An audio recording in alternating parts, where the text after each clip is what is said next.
Jean-Michel Plop est dans la place. Oui, alors bon, les dinosaures, c'est vrai que bon. C'est vraiment pas bien comme film.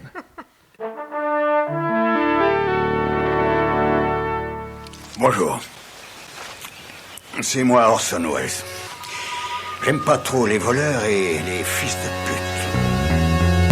Salut, c'est Nos Ciné, votre rendez-vous hebdo avec le cinéma qui tout petit déjà savait toutes les subtiles différences entre un allosaure, un tyrannosaure et un stégosaure. Alors autant vous dire que dès qu'il y a des dinos, on est plutôt client. Jurassic World aurait donc tout eu sur le papier pour nous plaire. Hélas, on va en parler, c'est surtout l'illustration de l'impossibilité d'Hollywood de nous proposer autre chose que des versions survitaminées de ces franchises moribondes. Et c'est un peu dommage. Autour de la table pour causer de tout ça, Charline Roux, salut. Salut Thomas. Daniel Andreev, bonjour Daniel. Salut. Et Stéphane Moïsaki, salut Stéphane. Salut. Et le public autour de nous ici autant qu'aller au Raptor, au désespoir, aux vieillesses ennemies. C'est Nos Ciné épisode 6 et c'est parti. Monde de merde. Pourquoi il a dit ça? C'est ce que je veux savoir. Et puis avant toute chose, on voulait quand même dire qu'on était super triste d'avoir appris la semaine dernière la mort de Christopher Lee, qui mérite à lui tout seul une bonne dizaine d'émissions, et on y viendra sans doute. En attendant, sur notre page Facebook Nos Ciné, vous retrouverez une série de liens, de trucs à voir, à lire autour de ce grand monsieur qui sera à jamais Dracula dans nos cœurs. Allez, revenons à nos dinos. Il y a quelque chose de pourri au royaume des dinosaures, quelque chose qui déconne. C'est le sentiment profond que personnellement j'ai ressenti face à Jurassic World, le retour au cinéma de la franchise Jurassic Park plus de 20 ans après le premier film resté culte. Steven Spielberg produit la chose, c'est Colin Trevorrow qui filme, et devant la caméra un duo principal, Bryce Dallas Howard en businesswoman qui tente de maintenir le parc à dinosaures au top de la popularité, et Chris Pratt en ex-Marines reconverti dans le dressage de vélociraptors. Ça paraît con dit comme ça, mais c'est un des seuls trucs cool du film. Ce duo va se retrouver obligé de sauver les visiteurs de la menace bien vénère d'un dinosaure mutant créé à partir d'un gros cocktail d'ADN bien méchant. A priori posé comme ça, pourquoi pas, mais le résultat tourne totalement à vide pour moi en tout cas, et ça vire à l'exercice de résurrection forcenée. C'est du ciné mort-vivant, ça fait peur et ça n'est pas très bon signe. A whole new frontier has opened up. We have our first genetically modified hybrid. You just went and made a new dinosaur? Probably not a good idea. Almost 40 feet high. Really think she climbed out? Depends. On what? What kind of dinosaur they cooked up in that lab? Nos trois camarades autour de la table ont vu Jurassic World. Charline, c'était comment? Allez-y si vous aimez les films de Michael Bay. C'est juste Transformers avec des dinosaures. C'est le même genre de... de... C'est pas vrai. Parce que Stéphane défendra Michael Bay. Ouais, alors j'ai trouvé le film assez laid, Ouais. assez vulgaire. Pour le coup, je trouve que vraiment Chris Pratt est filmé comme Megan Fox dans les Transformers. Ouais. C'est-à-dire, on va poser le personnage comme c'est un homme d'extérieur. Il est bronzé, il est tanné, il est sale. C'est-à-dire que tous les personnages sont expliqués et uniquement gérés par leur apparence physique. C'est-à-dire la pauvre Bryce Dallas Howard, au début du film, elle a les cheveux lisses et elle est habillée tout de blanc. Et à la fin, comme elle prend un peu sur elle est frisée, elle est toute sale, quoi. Enfin, c'est-à-dire que la caractérisation psychologique des personnages se résume à ça. On sent bien que ce Colin Trevorrow a vu les films de Spielberg, qu'il essaye désespérément d'emprunter des codes de pop culture qui rendraient le film un peu cool, mais à chaque fois ça échoue.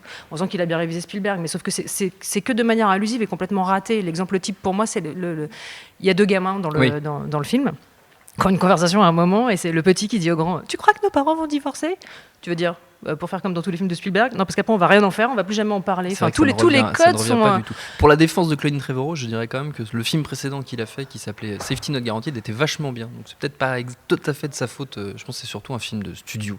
C'est ça le problème. Probablement, enfin, toujours est-il que c'est vraiment vulgaire, et le premier mot qui me vient, j'ai trouvé ça hyper criard. Ça joue hyper mal. Pardon, la pauvre Bryce Dallas Howard, c'est une catastrophe. Non, mais vraiment, c'est pas parce qu'on fait un film d'action qu'on est obligé de jouer aussi mal. Le pauvre Chris Pratt fait à peu près ce qu'il peut, sauf qu'il y a un moment, je pense que la gonflette lui pose des gros problèmes. C'est-à-dire qu'on dirait quand même un poulet gonflé aux hormones, et que je trouve que ça l'handicape vachement dans sa manière de jouer. C'est-à-dire qu'il articule pas correctement, il a une façon de se mouvoir qui est hyper particulière et qui est hyper gênante. Et c'est un festival de trucs hyper artificiels. Quand j'ai des références de pop culture pour essayer de rendre le film cool, alors oui, il y a une apparition de Jimmy Fallon, super. Il y a une espèce de grande scène où le patron du parc veut aller à l'action et il prend lui-même l'hélicoptère. C'est ok, c'est super, on est dans Independence Day en fait, c'est la grande scène du président, sauf que c'est pathétique. Les morts sont absolument pas soignés.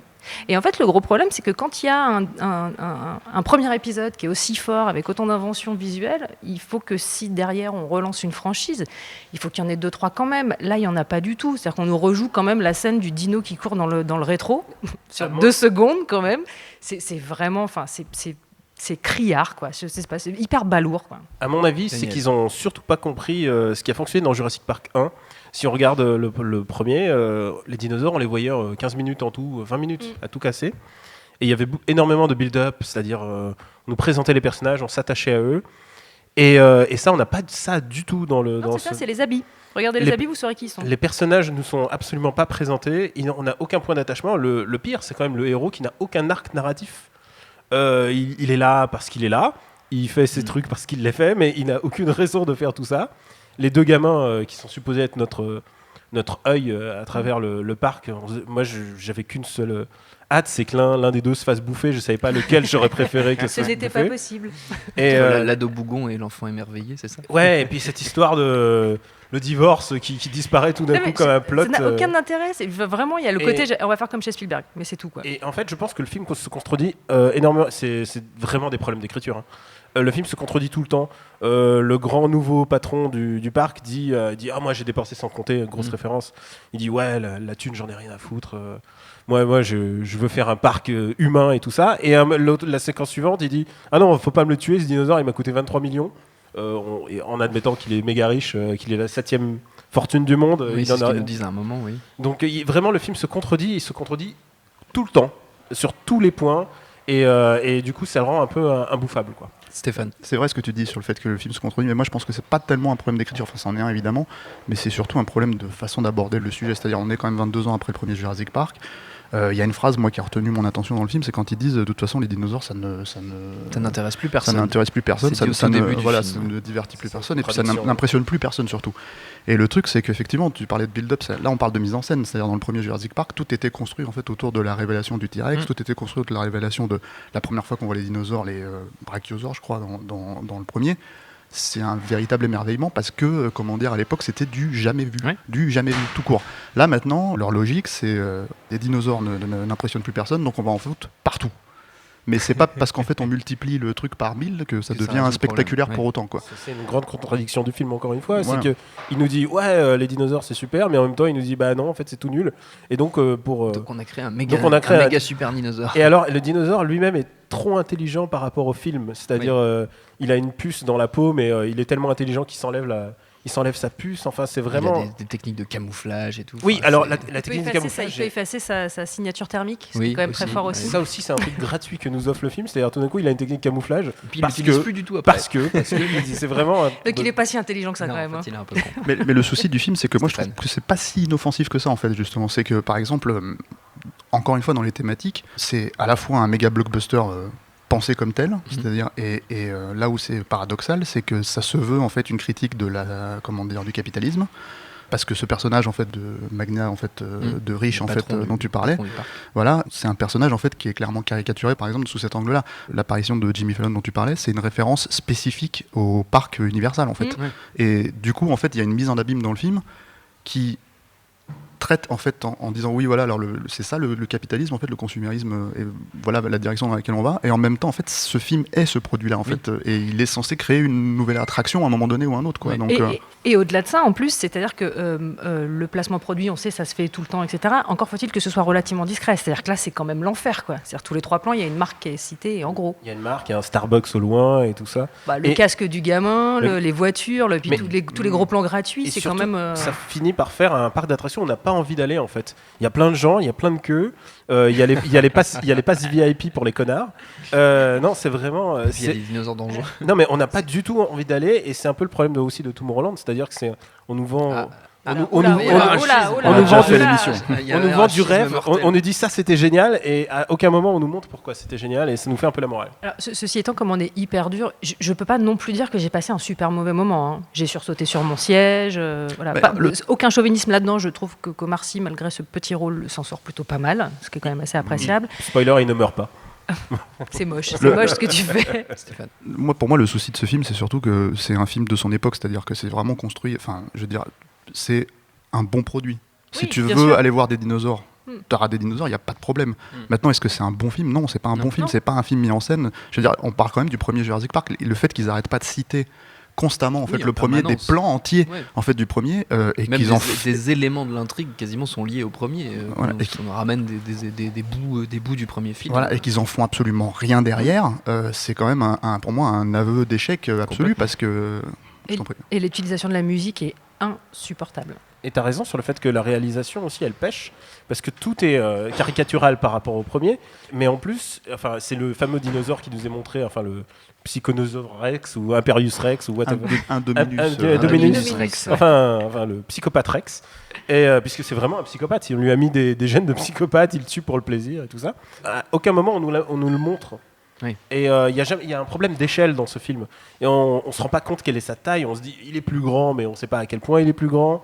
Et il se camoufle dans les. Enfin, vraiment, il y a un gros problème de réalisation et de personnalisation. Pour moi, je trouve que ça va avec la logique en fait de la thématique générale. Pour moi, le premier Jurassic Park, ça parlait de la théorie du chaos. En fait, ça évoquait le fait que de toute façon, quoi qu'il arrive, notre écosystème va reprendre sa place, quoi qu'on fasse. Et là, c'est exactement l'inverse. C'est-à-dire, ils partent du même principe. Ils disent on ne peut pas contrôler de toute façon les dinosaures. Et au final, il y a quand même Chris Pratt qui contrôle aussi les dinosaures parce qu'il est le mâle alpha et qu'il a repris sa place en fait top of the food chain, quoi, en haut de la chaîne alimentaire. Et c'est une façon de flatter le public visé, en fait, le beauf en fait qui va aller voir ça en famille et qui a cette image un peu paternaliste, en fait, de pater familias, qui va dire allez, je vous paye le coca, je vous paye le popcorn et on y va, quoi. Et je pense qu'on a demandé à Bryce Dallas Howard de regarder Naomi Watts dans King Kong. Vraiment, quoi. C'est-à-dire qu'elle essaye de jouer de la même manière. C'est-à-dire c'est tout en terreur et pas en grand-chose, en fait. Mais Moi, moins bien. je trouve que Vraiment Naomi moins Watts est formidable dans Moi aussi. Il faut quand Ah non, mais je Kong. critique pas Naomi Watts. Je dis juste que je pense Que qu'on c'est lui a une demandé de faute- que c'est une regarder et que photocopie, du coup, ça ratée. marche Il pas. faut quoi. quand même Oui, souligner l'effet spécial du film. C'est pas les dinosaures, c'est quand même Bryce qui court avec ses talons pendant tout le Et film, qui ne casse jamais. qui ne casse jamais de son arrêt dans la Son boue, talon. quoi. C'est quand même un peu compliqué. Voilà pour Jurassic World. Si vous êtes curieux de vous faire votre propre avis, c'est au ciné en ce moment. Bienvenue à Jurassic Park. Nous allons faire une fortune avec ce parc. Et nous pouvons faire payer ce que nous voulons. Et ensuite, il y a le merchandising. Et tout le monde payera.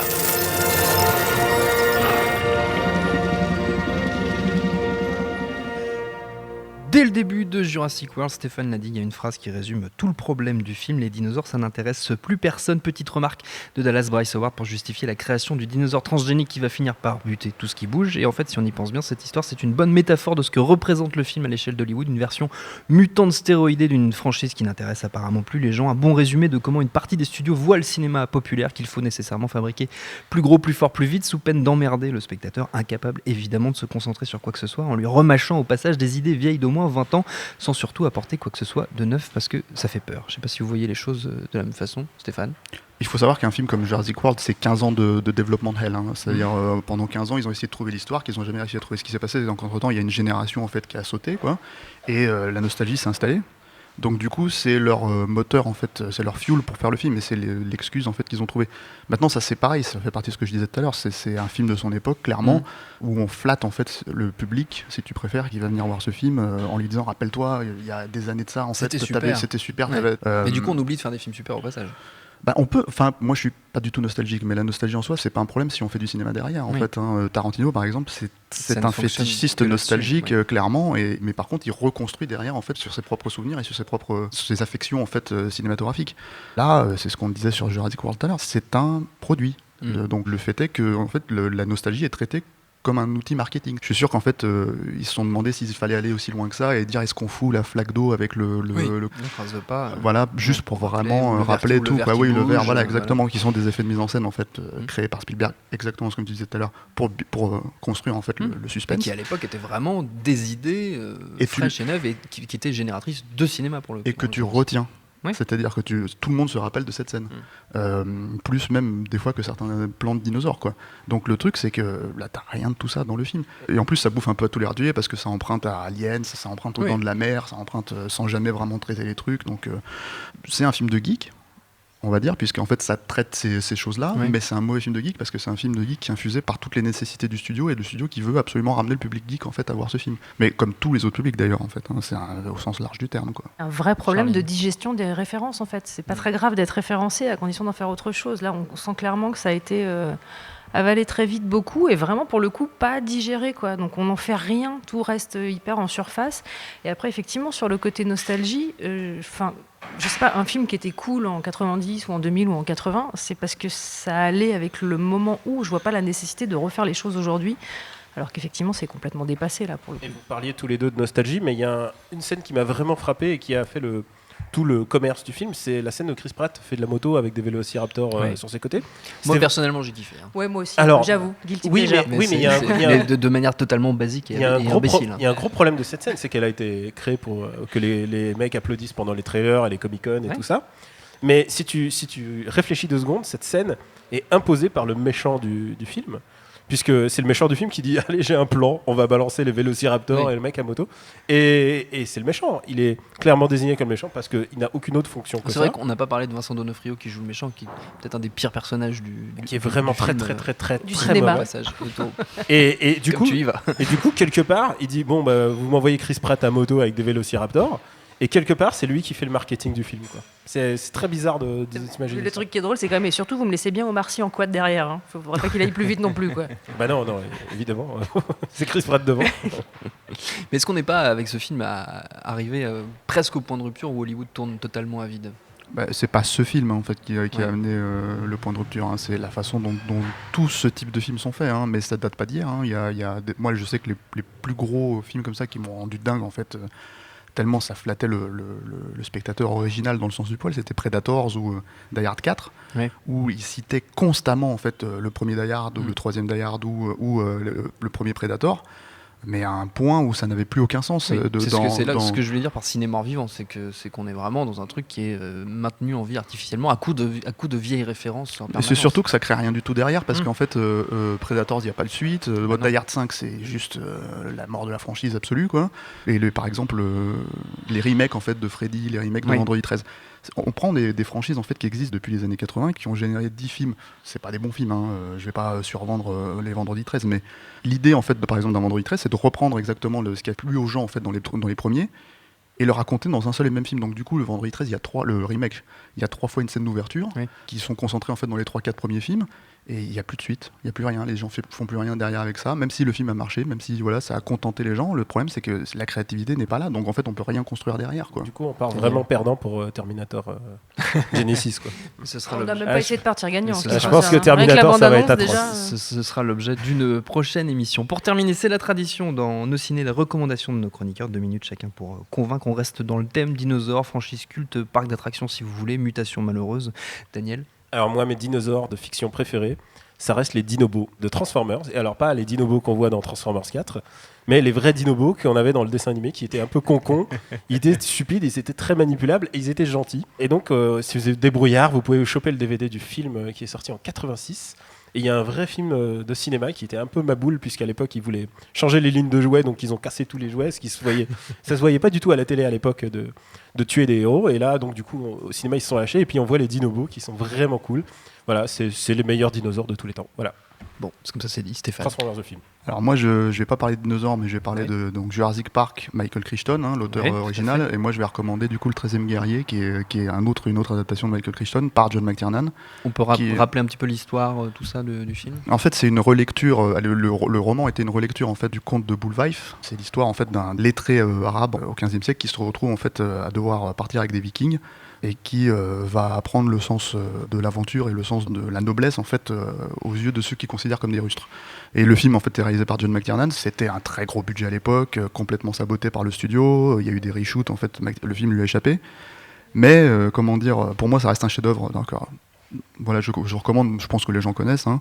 C'est quand même un film qui a été un gros succès.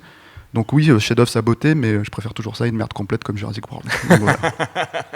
Comme ça, au moins, c'est dit. Charline ? Moi, je vais rester dans les franchises et à tout jamais, Die Hard 3, en fait. Hein. Pour moi, c'est l'ultimate buddy movie. Donc on reste dans John McTiernan, c'est bien.